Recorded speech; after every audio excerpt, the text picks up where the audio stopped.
Our story begins at the end with a look of pure, world-shattering disbelief. And just like that, he's adrift in an endless cosmic void. The shock of death hits, except there's no shock, just a terrifying numbness. Worse than being dead, his past is slipping away like sand through his fingers. He can't remember his own name, but he remembers a beast and a woman who sealed his fate. So this is it, the great beyond, and it's a whole lot emptier than the brochures promised. But wait, he feels a presence, a sudden shift in the silent cosmos. And something answers back, something ancient, enormous, and definitely not an angel. This cosmic horror isn't here to judge him, it's here to take something from him. Because this isn't just some monster, it's a being that holds entire galaxies within it. He's face to face with a cosmic god, and all he can ask is, "Where am I?"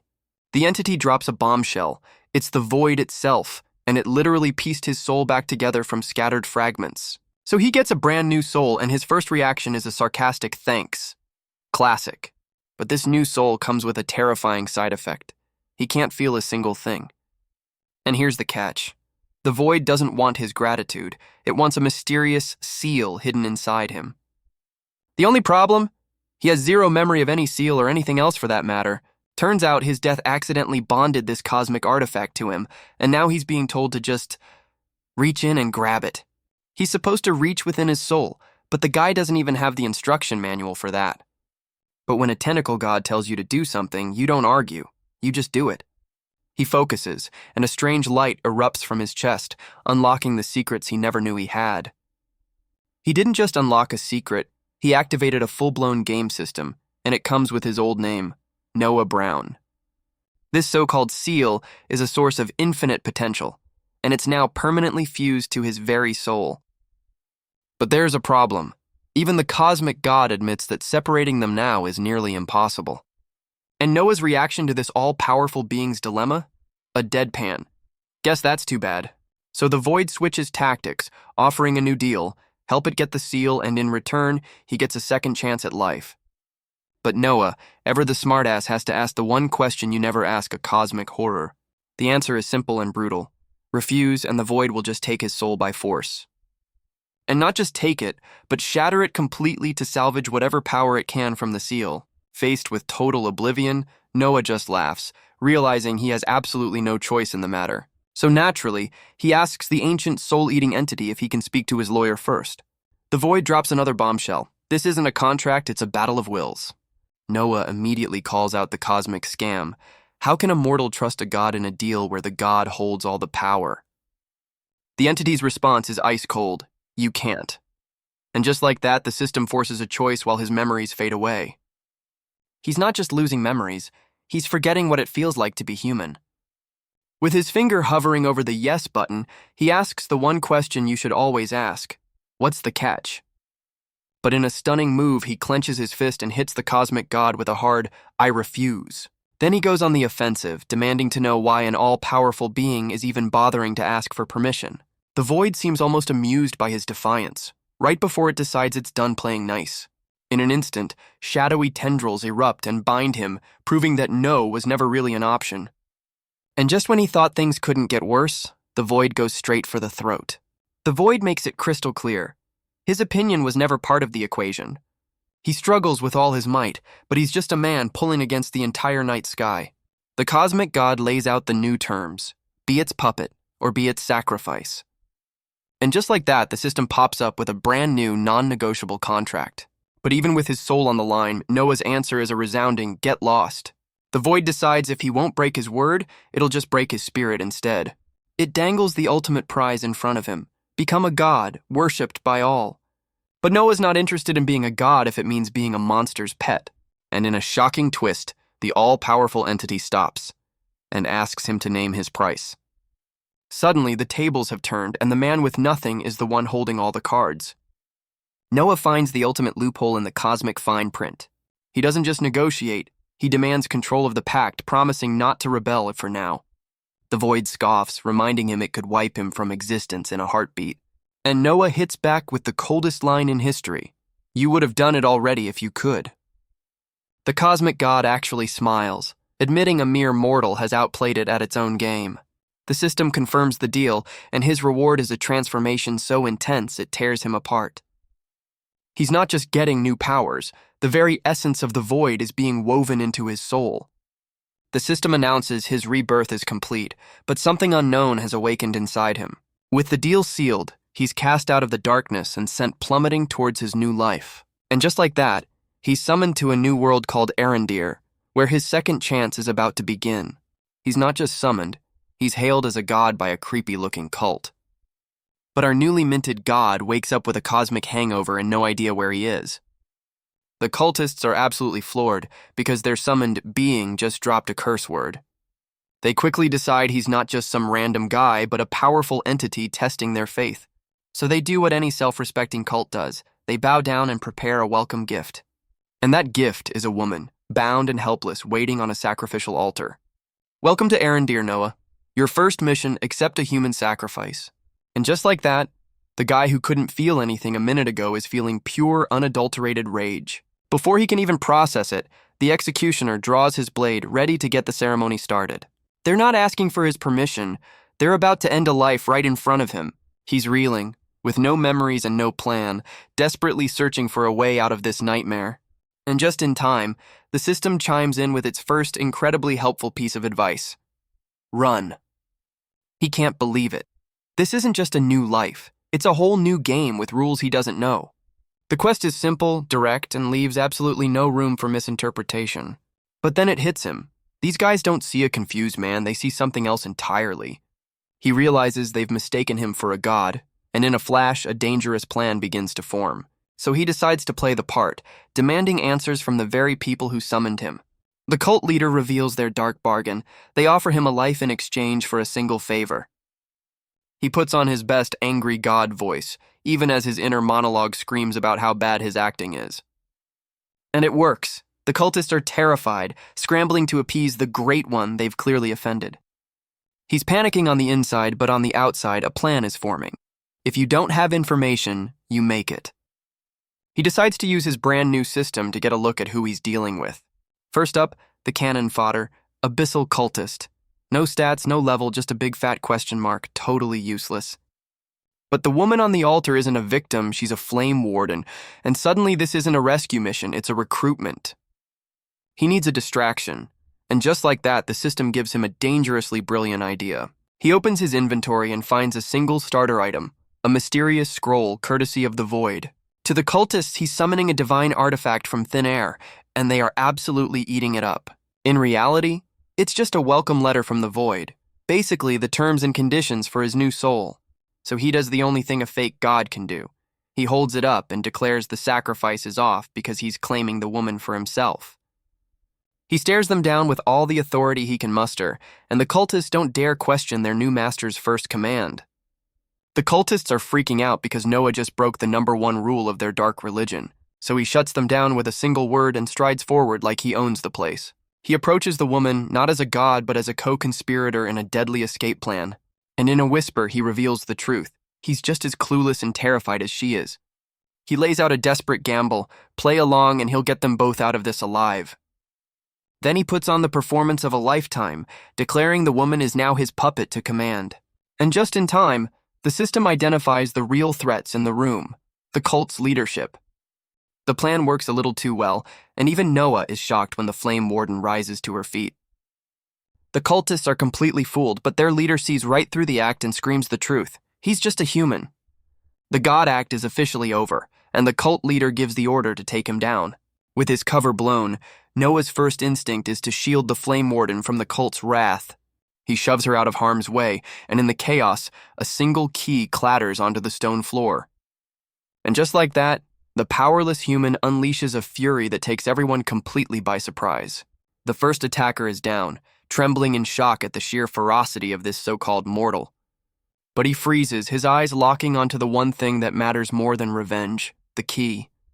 He abandons the fight and makes a desperate dive for the altar, reaching for their one chance. With the key in hand, he yells at the Flame Warden.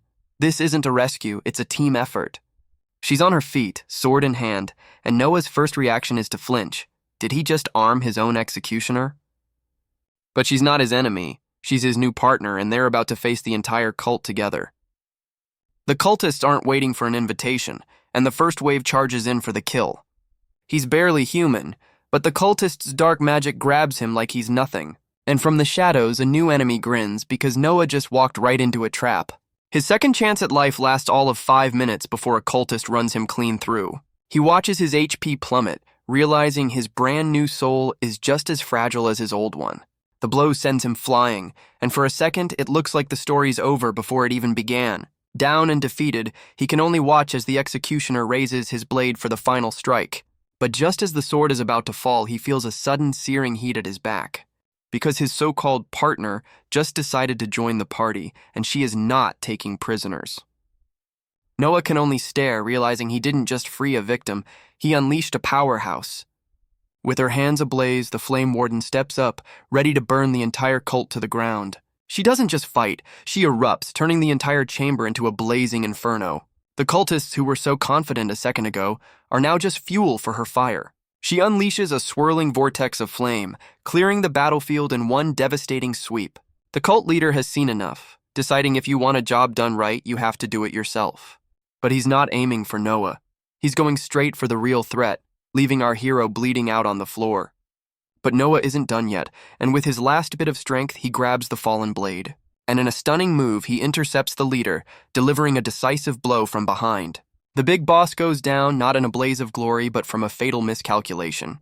And just like that, the system explodes with notifications, offering him the chance to awaken a path.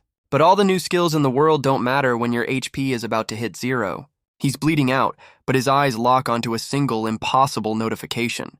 The system offers a choice: level up or die for good, and with 6% HP, he's out of time. He hits the floor, convinced this is the pathetic end to his second chance. All that struggle, all that fighting, just to get a game over screen 5 minutes in. But with his last ounce of will, he smashes yes and is ripped from reality once more. He wakes up not in heaven or hell, but staring at a giant blurry claw.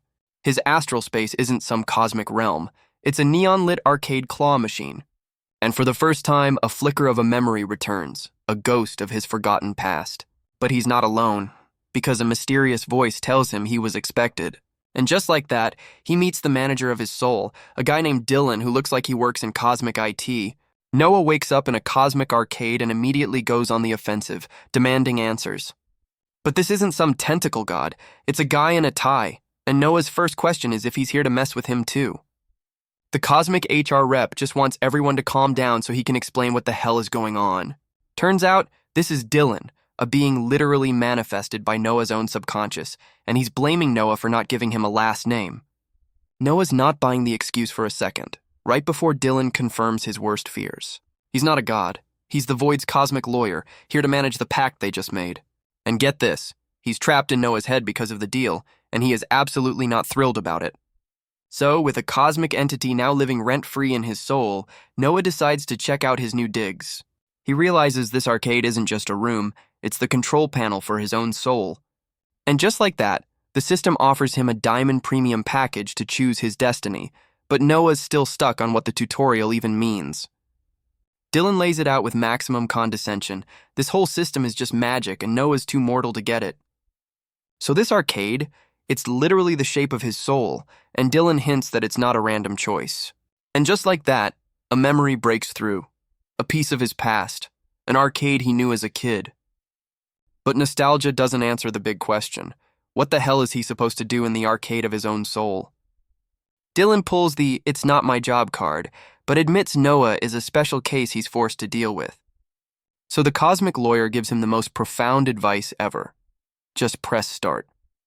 The game boots up and immediately finds a glitch in the matrix. His past life is about to be integrated into the system. And here it is, the character creation screen, but he's not just picking a class, he's choosing his entire future. Dylan breaks down the stats, explaining the 4 fundamental rules that will govern his new life. Then comes the catch. Pick a powerful class now, and you might just be kneecapping your own potential forever.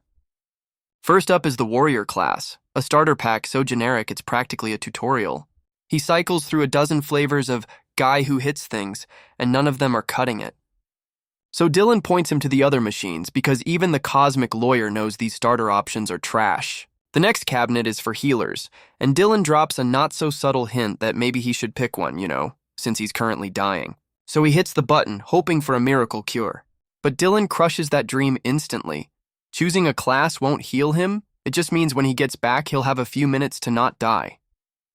But then his eyes lock on a class that sounds less like a healer and more like a war crime, exsanguinator. Dylan casually explains it's a path of both healing and affliction, a twisted combination that shouldn't even exist.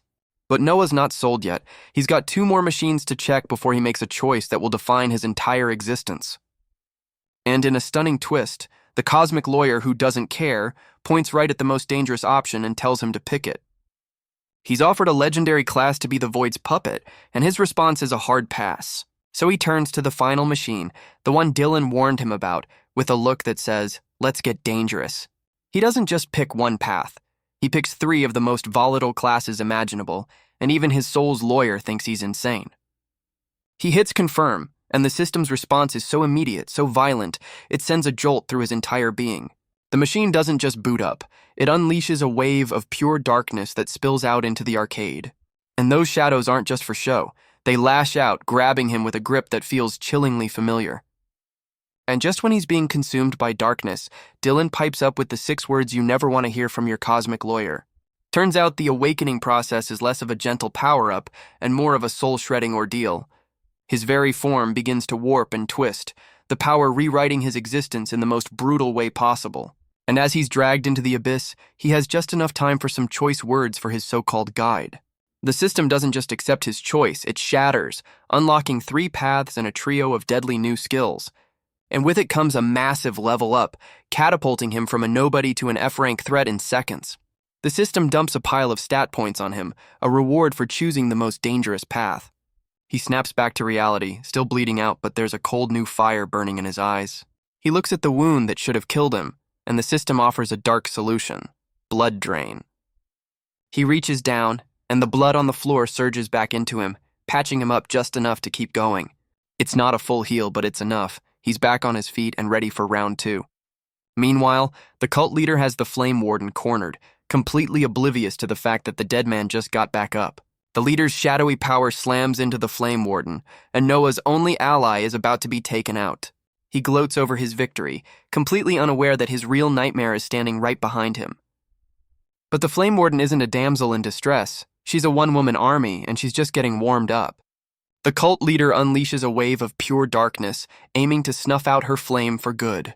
And she doesn't even flinch, blocking the attack with nothing but sheer, unadulterated willpower. She goes on the offensive, turning the tables with a blistering counterattack of her own.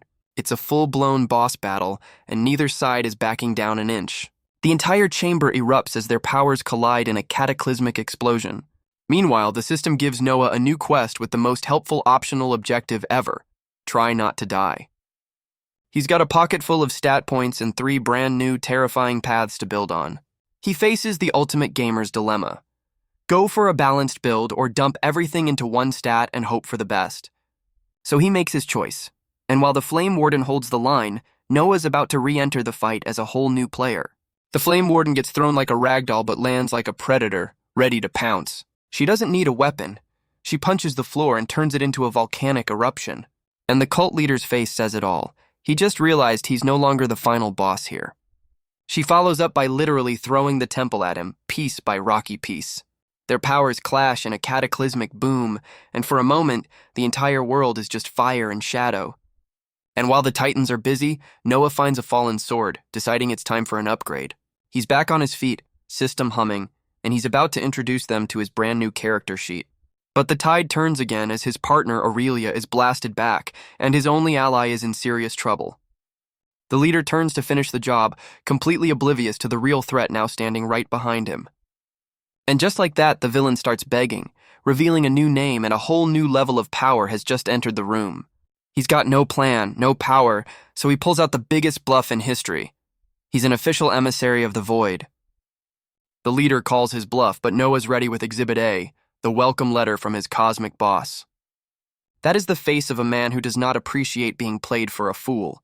Noah doubles down, telling the leader the Void has heard his prayers and sent a personal reply. He snatches the scroll, his expression a perfect mix of hope and pure, unadulterated suspicion. He unrolls it with a flourish, knowing full well it's just cosmic legalese that no one can actually read. Yeah, turns out the leader can read cosmic, and he is absolutely furious about being lied to. And with his cover blown, the only thing Noah can say is the one word that sums up his entire situation. But this is where those stat points come in handy, unlocking his first new skill, Blink. Now you see him, now you don't. The fight just got a whole lot more interesting. He's not just teleporting, he's opening his own personal armory. And he pulls a sword straight out of thin air, because why fight fair when you can cheat the system? Armed and dangerous, he's no longer the victim. He's the hunter.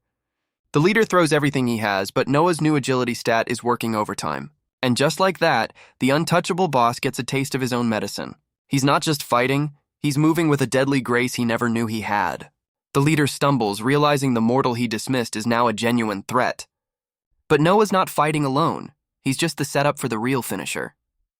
Aurelia moves in, and the cult leader is caught between a rock and a very, very fiery place. And she delivers the final verdict, ending the fight with one decisive, brutal strike. She doesn't just defeat him, she turns the cult leader into a human cannonball, and before he can even land, she's airborne and ready for the follow-up. She unleashes a fiery beatdown so fast the air itself starts to crackle. The untouchable boss is completely overwhelmed, taking the full force of her rage. But she's not done yet, winding up for a final temple-shattering kick. And with one clean hit, the fight is officially over. While Noah just stands there, watching his level skyrocket from his front row seat, the system rains down stat points, and just like that, he's a whole new class of player.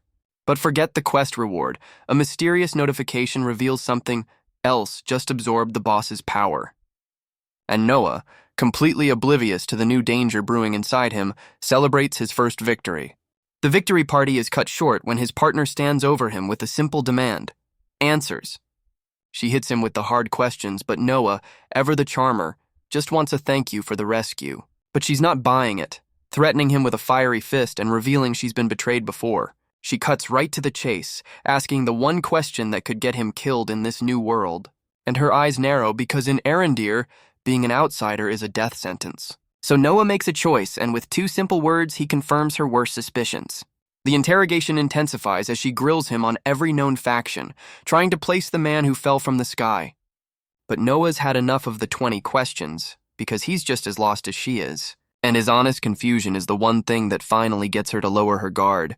She finally apologizes, but with a backhanded compliment that proves this partnership is going to be complicated. She finally reveals the truth. She was betrayed by her own team, and that's why she ended up on that altar. And for a second, the warrior and the outworlder connect over having the worst day imaginable. So he tries to explain his system by talking about video games, a concept she has definitely never heard of. Her reaction proves that RPG is not a word in the Erendir dictionary. So he drops the act and hits her with the simple, insane truth. He died and just woke up here. But his honesty backfires spectacularly, because she knows resurrection requires a god, and she wants to know which one he serves. He insists he's just as lost as she is, blaming everything on the cosmic game only he can see. And against all odds, his raw confusion convinces her. She finally accepts that he's not an enemy, just an anomaly. But just as they reach an understanding, she sits down in the middle of the ruined temple without a word. He's ready to run, but she's decided now is the perfect time to meditate, leaving him completely baffled. She looks him dead in the eye, because his story just isn't adding up. Turns out she's not resting, she's replenishing her mana, a concept that's about to blow his mind. And just like that, he learns he has an aura, and that his entire world apparently had 0 magic users. He tries to compare it to party tricks, and she just smirks because she knows exactly what kind of dark magic he just unlocked. He immediately panics, wondering if he accidentally chose the one class that gets you executed on sight. She gives him the good news. His class is fine as long as he stays away from the really forbidden stuff and plays nice with the Adventurers Guild. But while she's talking, the system decides it's time for another tutorial pop-up. And just by sitting there, he unlocks a new skill and watches his mana bar fill up for the first time. With his mana on the rise, he dives back into his character sheet, ready to see what his new build can really do. He's already seen 2 of his new skills in action, but the third one, Void Hunter, sounds like it came with a warning label. His final skill is called Obliterate, and it's exactly as terrifying as it sounds.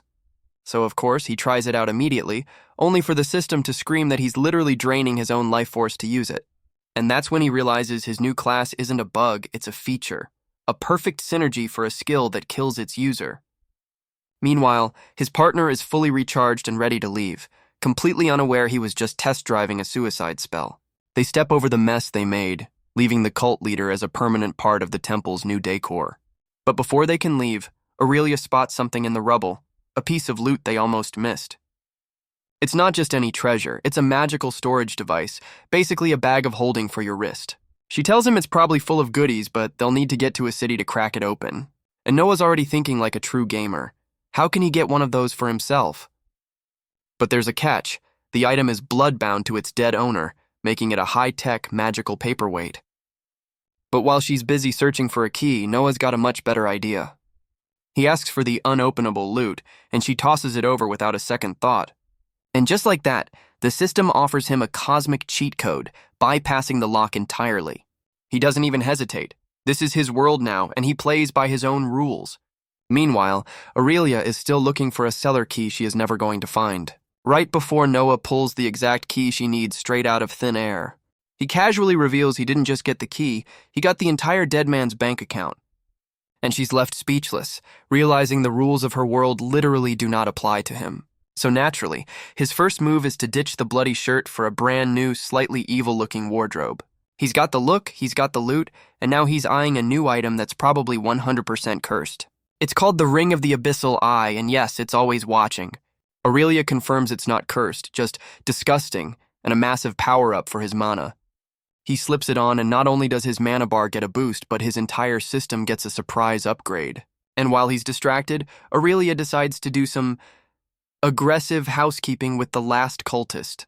But the ring's real power isn't the mana, it's that he can finally see just how dangerous his new partner really is. Level 68. He just realized he teamed up with a walking natural disaster. Now that he knows who he's dealing with, it's time to check the rest of the inventory. And he comes out dual-wielding because why have one sword when you can have two for free? But Aurelia isn't celebrating. She's watching him, and her expression is dangerously unreadable. She finally breaks the silence with a question that proves she sees right through him. She's not just a warrior, she's a veteran, and she's seen it all.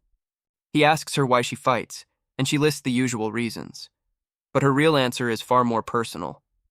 Because for all her power, she's a hero at heart, driven by a simple, burning need to fight evil. But she turns the question back on him, asking if he regrets taking a life for the first time. And Noah's answer is cold, clear, and proves he's already adapting to this brutal new world. That's exactly what she wanted to hear, right before she reveals the traitors who sold her out were her own teammates. So he asks the level 68 powerhouse for a performance review, and she actually gives him a glowing recommendation. She's not just impressed by his power, she's impressed by his bluff, the one that saved both their lives. And for the first time, Noah lets himself feel a flicker of pride in the chaos he's survived. Turns out his greatest skills are lying in video games, and now he's ready to use them to unlock his next power-up. She explains the complex ritual they need to perform, but Noah's already got a shortcut in mind. But Noah doesn't do rituals, and the moment he touches the tome, it erupts with a power that leaves Aurelia stunned. He's not using magic, he's using the system, and it's about to rewrite the rules of this world. The ancient artifact boots up like a tablet, and Aurelia can only stare, realizing nothing she knows applies to him. The system pops up with a new skill tree, and Noah's about to download an upgrade straight into his soul.